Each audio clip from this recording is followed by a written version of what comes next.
Fear, the silent thief of peace, potential, and purpose. It creeps into your mind when you least expect it, whispering doubts, feeding hesitation, and chaining your actions. Most people try to run from fear, to bury it under comfort, distraction, or fake confidence. But the Stoics believed something radically different. Fear isn't your enemy, it's your greatest teacher. Only through facing fear do you discover real courage. Not the fake kind that depends on circumstances, but the calm fire that burns within even when everything around you falls apart. To the Stoics, courage was not about absence of fear, but mastery over it. Seneca once said, "We suffer more often in imagination than in reality." And that's where fear lives, not in the world outside, but in your mind. You fear the things that haven't yet happened. You worry about rejection, failure, or pain, all future possibilities that may never come. Stoicism teaches that if you can train your perception, you can silence fear before it grows teeth. The first harsh law of Stoic courage is, perception is power. The world cannot harm you, but your thoughts about the world can. You can't control events, but you can control how you see them. When something terrifying happens, losing your job, facing judgment, being betrayed, you must remind yourself, this is not bad in itself. It's only bad if I decide it is. The moment you shift your perception from victimhood to opportunity, fear loses its grip. Fear feeds on confusion and helplessness. Clarity starves it. The second harsh law is do not negotiate with fear. Most people think bravery means waiting until they feel ready. But readiness is an illusion. Fear never goes away completely. Marcus Aurelius, the Roman emperor and Stoic philosopher, ruled the greatest empire on earth. Yet he faced constant wars, betrayal, and plague. Still, he wrote every morning, reminding himself to rise above fear. He didn't wait for peace to act, he acted and peace followed. You can't reason with fear. You act despite it. Every small act of courage, speaking your mind, standing alone, doing what's right, trains your mind to become fearless. The third law is, accept what you cannot control and then conquer what you can. Fear often grows from trying to control everything, people, outcomes, opinions. The Stoics called this dichotomy of control. Separate what's in your power from what isn't. You can't control what others say, but you can control your response. You can't control whether you fail, but you can control your effort. Once you focus only on your actions, fear has nowhere to hide, because fear depends on uncertainty. And when your energy is rooted in what's certain, your own mind and choices, uncertainty no longer threatens you. The fourth Stoic law is, pain is the path. Most people want courage without struggle, strength without discomfort.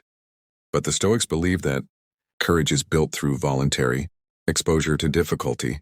Seneca advised taking cold baths, eating plain food, and walking in the rain, not out of self-punishment, but to remind yourself that comfort is not necessary for peace. When you choose discomfort intentionally, fear loses its sting, because the mind learns, I can handle this. The worst pain is not in the body. It's in the belief that you cannot endure it. Once you experience hardship and survive it, fear of future pain fades like a shadow at dawn. Every Stoic law demands discipline. It's not easy to silence fear, but each step toward courage transforms you. The more you act in defiance of fear, the more power you regain over your mind. You stop living like a slave to external forces and start living like a master of your fate. Imagine standing before a challenge, a dream that scares you, a truth you've avoided, a change you've postponed. The fearful voice in your head says, what if I fail? The Stoic voice replies, then I will learn. Fear says, what if they laugh at me? The Stoic answers, their opinion is not under my control. Fear says, what if it hurts? The Stoic whispers, pain strengthens me. Every time you choose the Stoic voice, fear grows weaker and courage becomes your natural state. The ancient Stoics were warriors of the inner world. They fought not against enemies outside, but the illusions inside, fear, doubt, anger, attachment. They understood that true courage is silent. It doesn't need applause or validation. It lives quietly in the man who endures what others run from, who keeps his composure when chaos strikes, who acts with virtue when fear tempts him to compromise. So when fear comes, and it will, do not fight it with panic or denial. Observe it, name it, challenge it, say this is just a thought. Remind, yourself that countless before you have faced worse and endured. Remember Marcus Aurelius writing in his tent while surrounded by enemies. Remember Epictetus, born a slave, teaching freedom of the mind. Remember Seneca, who calmly met death with a steady hand. That's courage, and not loud, not dramatic, but unshakable. In the end, fear is not destroyed by force. It's dissolved by understanding. Once you realize that fear is a product of your own judgment, you become free. You begin to live by the Stoic creed. Let no external thing disturb your peace. Let no fear dictate your path. Because when you stand firm in your reason, no storm can move you. That's the first step toward becoming unbreakable. Learning that fear is not an enemy to be crushed, but a teacher to be transcended. And once you master that, courage becomes your default state. Not because life is easy, but because your mind is disciplined enough to remain calm through anything. Once you understand that fear is not an enemy but a mirror, you begin to see how much of your life has been controlled by it. Fear makes you hesitate when you should act, stay silent when you should speak, and cling to comfort when your soul craves growth. The Stoics saw fear as the greatest barrier between who you are and who you could become. They believed that courage is not given. It is forged, moment by moment, through deliberate practice and self-command. The fifth Stoic law that silences fear is detach from outcomes. Fear thrives on uncertainty. It feeds on your obsession with results. You fear failure because you believe it defines you. You fear rejection because you've tied your worth to acceptance. You fear loss because you've built your peace on things that can vanish. The Stoic path teaches freedom through detachment. When you focus only on the process, on what you can do right now, outcomes lose their power over you. Marcus Aurelius wrote, "Never let the future disturb you. You will meet it if you have to, with the same weapons of reason, which today arm you, against the present." The Stoic doesn't seek success, he seeks excellence. He doesn't fear failure, he fears inaction. The sixth law is face what you fear deliberately. Avoidance feeds fear. Every time you run, you teach your mind that danger is real, even when it isn't. Epictetus taught that fear is a choice, a story you tell yourself about what might happen. The only way to rewrite that story is to walk straight into it. Start small, speak when you're nervous. Take responsibility when it's uncomfortable. Step forward when every instinct tells you to wait. Every act of voluntary exposure reprograms the mind. You begin to see that what you feared wasn't the event itself, it was your anticipation of it. The Stoic trains his mind to remain calm not because he expects the world to be kind, but because he's practiced courage in small doses until it becomes his nature. The seventh Stoic law is, remember death daily. To the modern mind, this sounds dark, but to the Stoic, memento mori, the remembrance of death, was the key to living fully. When you realize how short life truly is, fear loses its power to paralyze you. You stop wasting time on meaningless worries. You stop holding back your truth. You stop fearing loss, because you understand that everything, and even you, is temporary. Death is not the enemy. Forgetting to live is, Seneca wrote, "It is not that we have a short time to live, but that we waste much of it." When you face mortality daily, courage becomes a natural response to existence. You act now because later may never come. The eighth and final harsh Stoic law is, live by virtue, not by comfort. Comfort is the silent killer of courage. It makes you soft, fearful, and dependent. The Stoics believe that a man's strength is measured not by what he owns, but by what he can live without. Fear is born in attachment and dies in discipline. The Stoic way demands that you strip away everything that weakens your will. The need for applause, the craving for ease, the addiction to certainty. True courage is calm, not loud. It's the quiet strength that holds steady when chaos arrives, the voice that says, "I have faced worse and survived." The Stoics didn't seek a fearless life. They sought a fearless mind. To build that mind, you must train it daily. Each morning, remind yourself, today, I will meet fear. It may come through failure, through conflict, through pain, but instead of running, welcome it. See it as a test, a chance to practice the laws you've learned. Breathe deeply, slow your thoughts, and act with reason. Courage is not emotion. It's clarity in motion. Every great Stoic moment begins in silence and that space between fear and choice. When fear rises, pause. Don't react. Observe, then choose virtue over comfort, reason over panic, action over hesitation. That single choice repeated 1,000 times will turn fear into fuel. Courage is not something Others will see immediately, and it's something you feel internally. It's the peace that stays when everything else collapses. It's what makes you walk into uncertainty with calm eyes and a steady heart. Marcus Aurelius ruled an empire under constant threat, yet his writings reveal no trace of panic, only calm reflection. That's the essence of Stoic power, the ability to stay composed when the world burns. When fear knocks, answer with reason. When pain strikes, answer with endurance. When uncertainty arises, answer with acceptance. When temptation comes, answer with virtue. This is how the Stoic lives, not avoiding life, but embracing it in all its storms. And in time, something changes. You stop asking, "What if I fail?"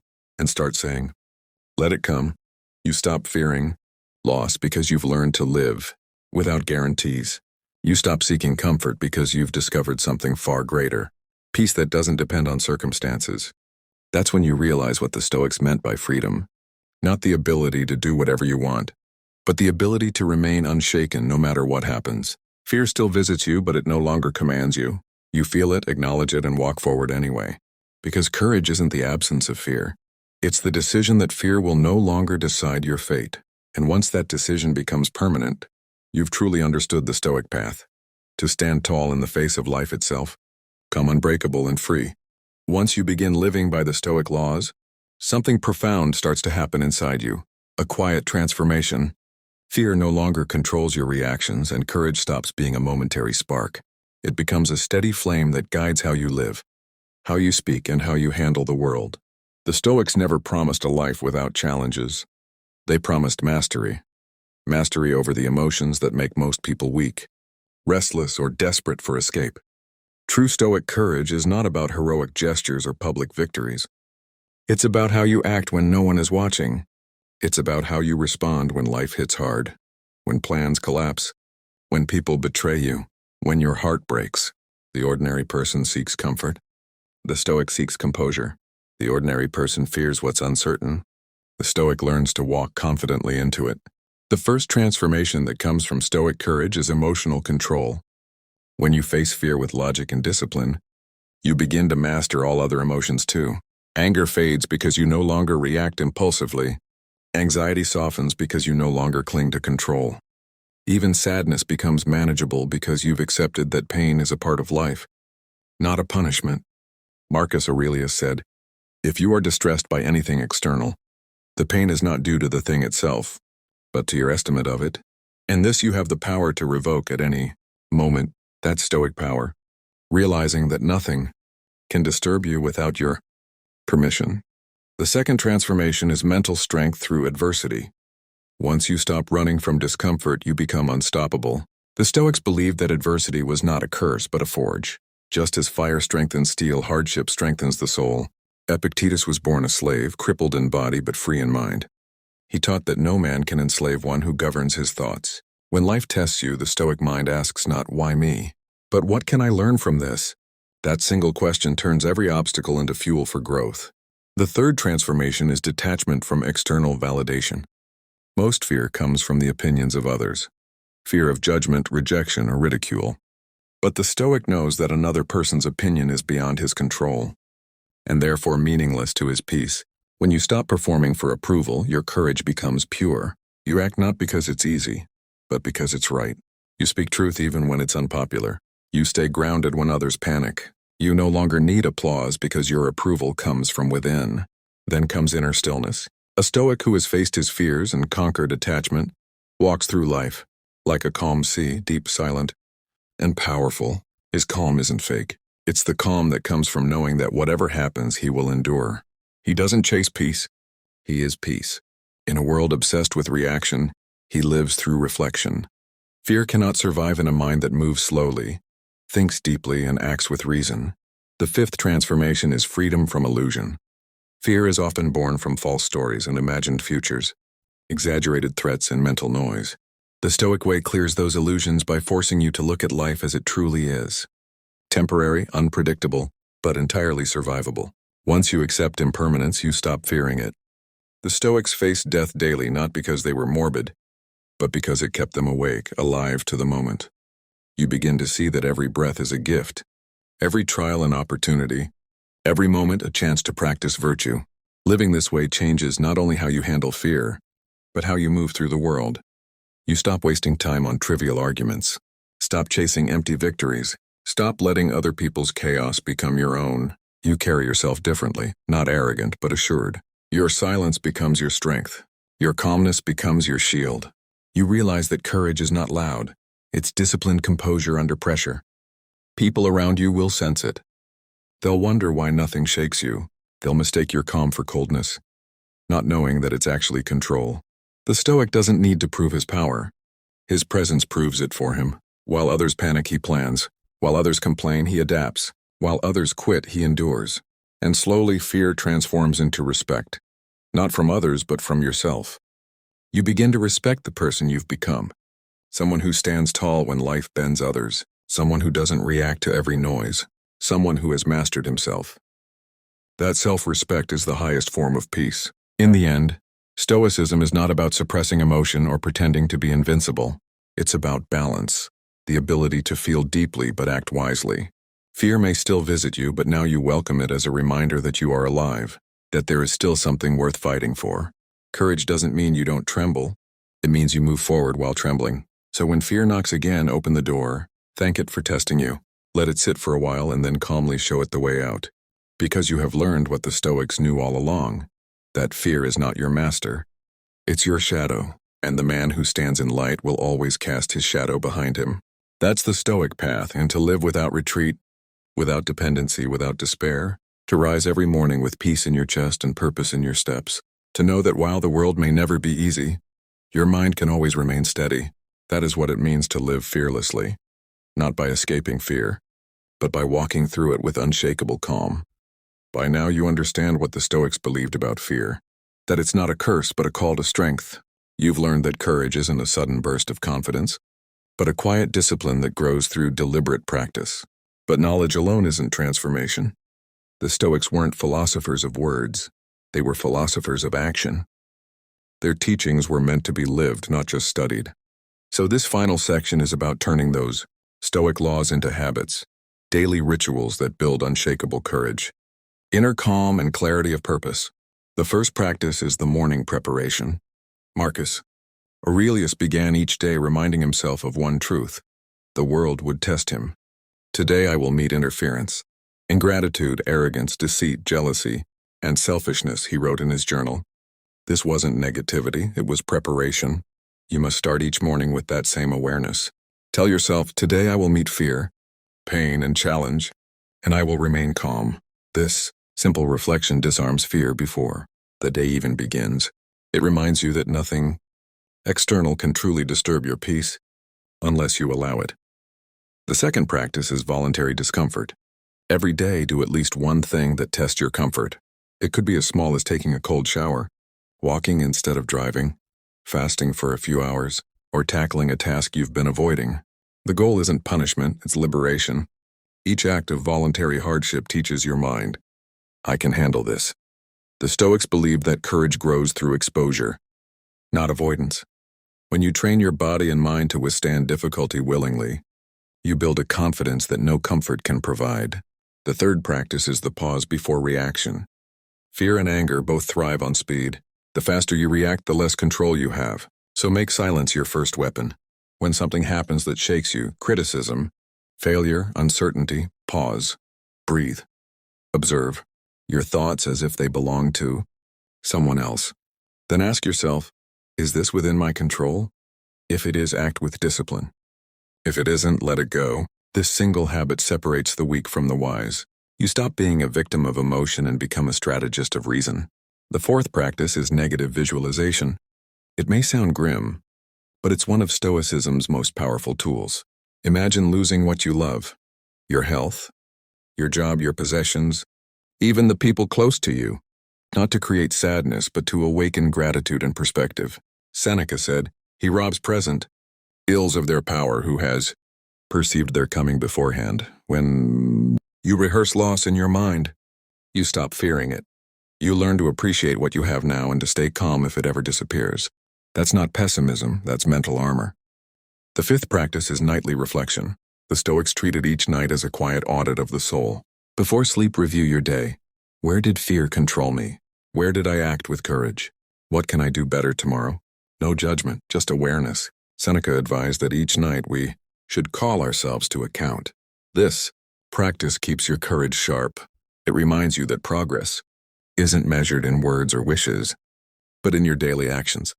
The sixth practice is living by principle, not emotion.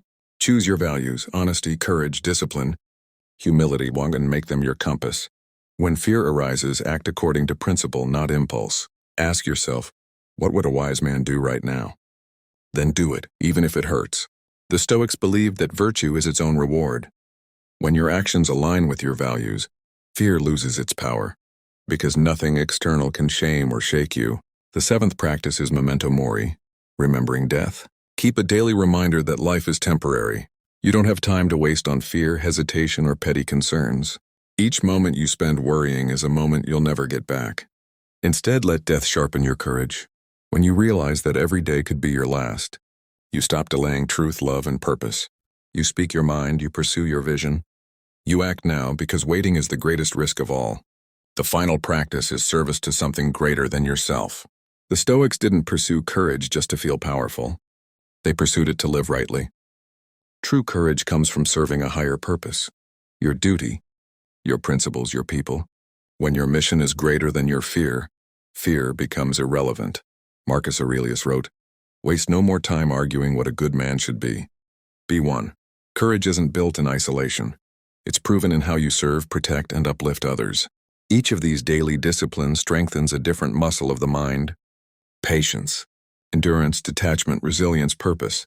Over time, they shape you into the kind of person fear cannot defeat.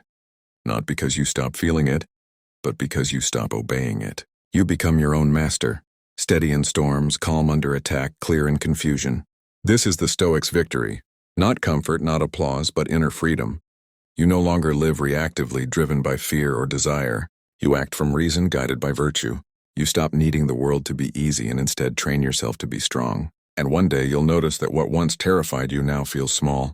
The things that once broke you no longer move you. You'll walk through life quietly powerful. Calm eyes, steady breath, a mind that bends for no fear. That's when you'll know you've become what the Stoics admired most, a person who cannot be shaken, because his strength comes from within. There comes a point on the Stoic path when you no longer ask how to silence fear, because you already live beyond it. What once terrified you now feels distant, powerless. You've crossed from theory into mastery. You've built a mind that no longer depends on comfort, a heart that no longer trembles at uncertainty, and a soul that stands steady even when the ground beneath it shakes. This final stage of the fifth section is not about learning Stoicism. It's about becoming it. The true Stoic warrior doesn't chase courage, he embodies it. His every action, every word, every silence reflects discipline. He doesn't need motivation because he's moved by duty. He doesn't need praise because virtue is his reward. The fears that once haunted him still exist, but they've become background noise, distant echoes that can no longer steer his direction. The Stoic understands that fear will always whisper, but it no longer commands. The first mark of a Stoic who has mastered fear is serenity and uncertainty. The world can fall apart around him, yet he remains calm not because he's numb, but because he trusts his own strength. He doesn't demand that life be fair, only that he remain steadfast. Marcus Aurelius faced war, betrayal, plague, and loss. Yet his writings are filled with peace. He wrote, "Be like the rock that the waves keep crashing over. It stands unmoved, and the raging of the sea falls still around it." That's what real courage looks like, not aggression, not bravado, but stillness. The second mark is presence in pain. A weak mind resists pain, complains, or seeks escape, but a disciplined mind accepts it as a teacher. Seneca wrote that pain is not an evil, it's simply an experience. It can't touch your soul unless you allow it. The Stoic doesn't ask for less pain. He asks for more strength. He doesn't pray for easier days. He prays for the endurance to face hard ones with grace. When you stop fighting pain, it transforms from suffering into growth. It becomes the furnace where your courage is refined. The third mark is fearless solitude. A Stoic doesn't depend on noise or approval to feel alive. He finds peace in his own company, because he's met his inner self and made peace with it. Fear fades when you're not afraid to be alone with your thoughts. In solitude, the Stoic listens, reflects, and sharpens his reason. He doesn't escape reality with distraction. He meets it with awareness. From that awareness comes self-respect, the kind of quiet pride that no audience can give and no critic can take away. The fourth mark is unbreakable purpose. When your life is guided by principles, fear loses its ability to control you. The Stoic lives by what is right, not by what is easy. He stands for something greater than himself: integrity, justice, truth. Fear often grows in those who drift without direction, who chase comfort and applause. But when your actions align with your principles, courage becomes effortless. The fifth mark is equanimity toward death. Every Stoic, from Epictetus to Marcus, understood that the ultimate fear is death, and that once you accept it, you become free. Death is not a tragedy. It's a natural return. The Stoic prepares for it daily, not with sorrow, but with awareness. When you remember that time is limited, you stop wasting it. You stop delaying dreams. You stop fearing loss. You live fully because you finally see what's real, that every breath is a chance to live with virtue. And that's all that ever mattered. When you reach this level of understanding, you stop fighting the world and begin flowing with it. You realize that every event, good or bad, is part of the same divine order. You no longer see hardship as injustice, but as instruction. The Stoic doesn't ask life to change. He changes himself to meet life. That's ultimate freedom, to remain the same no matter what the universe delivers. Fear has no weapon against a man like this. You can take his wealth, his friends, his comfort, but not his peace. You can hurt his body, but not his spirit. You can silence his voice, but not his wisdom. Because courage, once earned, becomes eternal. It becomes part of your being, unshakable, unyielding, untouched by fate. This is the Stoic ideal.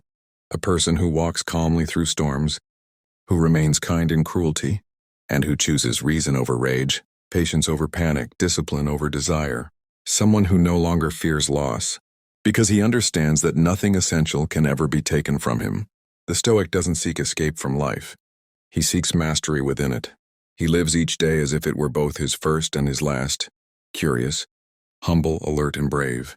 He understands that life is short, unpredictable, and fragile, but that his response to it is eternal.